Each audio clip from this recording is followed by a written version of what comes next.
ओम नमो भगवती वासुदेवाय नमः। नमस्कार बंधुगण आपण माननकु आम यूट्यूब चैनल को स्वागत। बंधुगण आज आम जानिबा आपणक पई आगामी 2 दिनर स्थिति किपरि साब्यस्त हेबो, केउ प्रकारर ए 2 दिन को आपण माने प्लानिंग करिवे, ए दिन विशेष भाबरे आपण माननक पई किपरि साब्यस्त हेबो, केउ केउ जिनिस रे आपणकु फायदा हेबो, केउ सबु जिनिस रे आपणकु सावधानता अवलंबन करिबा पई पड़िबो, आपणकर लव लाइफ किपरि रहिबो, क्यारियर किपरि रहिबो, बिजनेस आउ व्यापार किपरि रहिबो एवं स्वास्थ्यर किछि महत्वपूर्ण इनफॉरमेशन मध्ये आमे आपण माननकु देबु। आउ ए वीडियो शेष रे आमे आपण माननकु किछि उपाय विषय रे मध्ये कहिबु, जहा द्वारा आपण ए 2 दिन को आहुरि अधिक शुभ और मंगलदायक करि परिबे। तेनु आगकु वीडियो आरंभ करिबा पूर्व आमर आपनकु रिक्वेस्ट कि जदि आपण हमर ए चैनल रे नुआ करिसचंती ते चैनल को सब्सक्राइब करंतु, सांगरे नोटिफिकेशन बेल को मध्य ऑन करंतु, जहा द्वारा समय समय रे नुआ नुआ वीडियो रे नोटिफिकेशन आपनकु मिलिबो। तो आसंतु जानिबा किपरि रहिबो आपण माननक पई विशेष भाबरे ए 2 दिनर स्थिति। सबुठारु प्रथमे कहिबा कि कोन आपणक पई ए दिन रे विशेष भाबरे पॉजिटिव रहिबा पई जाउछि। जदि कहिबा ए समय रे आपणकर आर्थिक स्थिति काफी अनुकूल मध्य रहिबो। आर्थिक लाभ पई मध्य आपणकु विशेष भाबरे भल मौकार मध्य प्राप्त हेबो। व्यवसाय संबंधित किंबा बाहरर कंपनी संबंधित कार्य रे आपणकु विशेष भाबरे भल लाभ प्राप्तिर संभावना मध्य बनुछि। ता सहित बाहरु काम कार्य को नेई मध्य आपणकर किछि यात्रा होई पारे, जहा आपणक पई अवश्य ही लाभदायक सिद्ध हेबो।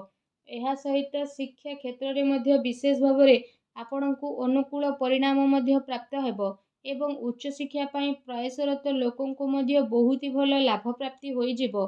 आपणक ज्ञान रे बुद्धि हेबो एवं वरिष्ठ तथा गणमान्य लोकंक द्वारा आपणकु अवश्य ही प्रशंसा प्राप्त हेबो। काम कार्य क्षेत्र रे मध्य आपणक कोनोसी परिवर्तन करि पारंती, जहा आपणक पई अवश्य ही भल साब्यस्त हेबो। पूरा परिवार रे जदि कहिबा सबु लोक काफी जूस रे देखिबा को मिलिबे, आ घर परिवार रे हर्ष उल्लास रो माहौल रहिबो। ए कारण पई आपण कोनोसी प्रॉपर्टी पई मध्य गभीरतार सह विचार करिवे, आपण कोनोसी प्रॉपर्टी मध्य किनि पारंती। ता सहित धन धान्य अचल संपत्ति प्राप्ति पई मध्य ए दिनर समय आपणक पई बहुत ही भल समय रहिबाकु जाउछि। ता सहित ए दिनर समय आपण समस्तक पई मौज मजलिस आ आनंद रे मध्य भरी रहिबो, कारण आपण जीवन को पूरा रूप रे जी मध्य नेबे। आ आपणकर मनोबल पूरा रूप रे आपणकर कार्य प्रति पूर्ण रूप रे समर्पण भाव मध्य आपणक पई नुआ उपलब्धि को प्रदान मध्य करिवो। ता सहित आपणकर टिके भी परिश्रमर आपणकु भरपूर फल मध्य प्राप्त हेबो, जहा द्वारा आपणकु काफी खुशी रो अनुभव हेबो। ता सहित ए दिन विशेष भाबरे आपण समयर सदुपयोग करंतु, कारण आज आपणकु बहुत भल लाभ प्राप्ति होई पारे, आपणकु जहा द्वारा काफी खुशी अनुभव हेबो। आसंतु जानिबा आपणक पई कोन नेगेटिव रहिबो। जदि कहिबा पारिवारिक माहौल खराब हेबार संभावना जेहेतु देखा देउछि, तो सेति पई पारिवारिक स्थिति को अनुकूल बनेइबा पई जणे आउ जनक सह परस्पर संबंध हेबार बहुत ही अधिक जरूरी रहिछि। आपण साहसी तथा पराक्रमी व्यक्ति हेबा सहित गोटे दायित्ववान व्यक्ति अटंती। सेति पई आपण आपणकर घर परिवार प्रति भल भावना रखिकी जणे आउ जनकु जोड़िबा पई प्रयास करंतु। यह सहित जदि कहिबा आपणको आपणकर कार्य स्थल को नेकी मध्य कोनोसी असंतुष्टि भाव रही पारे, कारण आपण जेते अधिक परिश्रम करिवे आपणकु लागिबो कि आपणकु सेते परिणाम मिलु नाही। एथि पई आपणको किछि टाइम पर्यंत निजको बनेइके आगको बढ़िबा पई ट्राई करिवे।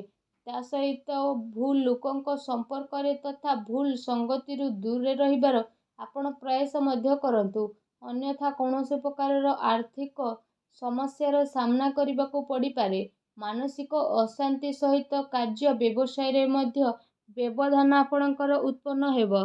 मनरे घबराहट तथा प्रॉब्लम द्वारा कार्य योजना रे आपणकर बाधा उत्पन्न होई पारे।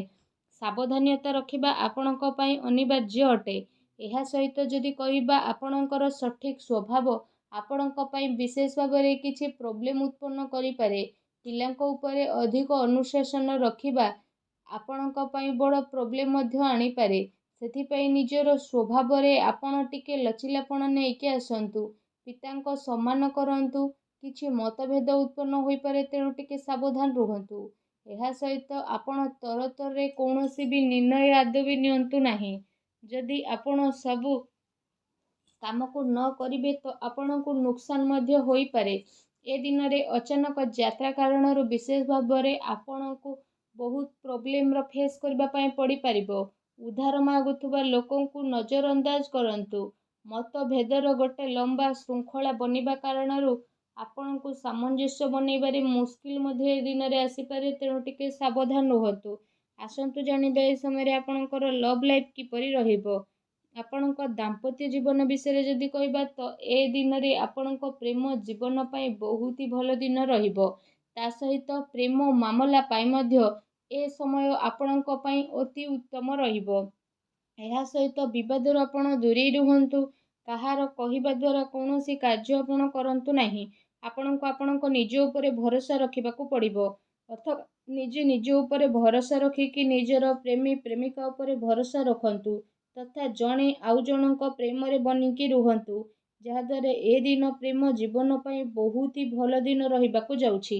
ଆଉ ଏ ଦିନର ଆପଣ ଅବଶ୍ୟ ହିଁ ଲାଭ ଉଠାନ୍ତୁ। ଆସନ୍ତୁ ଜାଣିବା ଏ ସମୟରେ ଆପଣଙ୍କ ବ୍ୟବସାୟ କ୍ୟାରିୟର କିପରି ରହିବ। ନିଜର ଯୋଜନାକୁ ଆପଣ କାହାରି ଆଗରେ ଅଧିକ ଜାହିର କରନ୍ତୁ ନାହିଁ। ଆପଣଙ୍କର ଗୁପ୍ତ ଯୋଜନା ଆପଣଙ୍କ କାମରେ ଅଧିକ ଫାଇଦା ପ୍ରଦାନ କରିବ।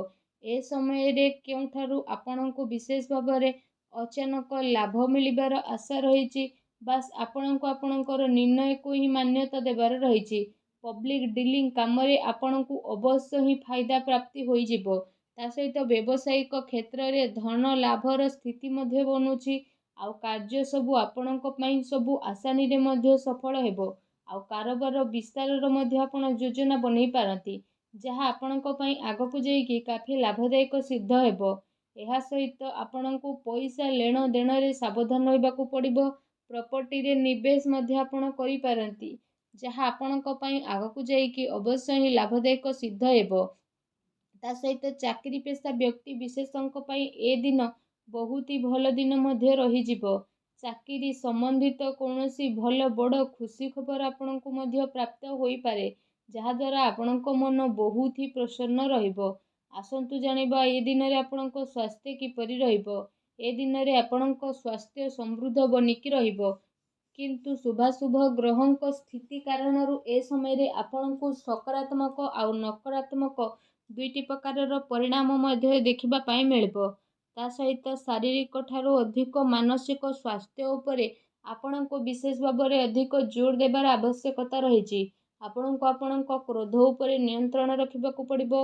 ତା ସହିତ ନିଜର ଖାଦ୍ୟ ପେୟରେ ମଧ୍ୟ ଆପଣ ବିଶେଷ ଭାବରେ ଧ୍ୟାନ ଦିଅନ୍ତୁ, କାରଣ ଏ ସମୟରେ ପେଟ ସମ୍ବନ୍ଧିତ କିଛି ସମସ୍ୟା ଆପଣଙ୍କର ଉତ୍ପନ୍ନ ହେବ, ତେଣୁ ଟିକେ ସାବଧାନ ରୁହନ୍ତୁ।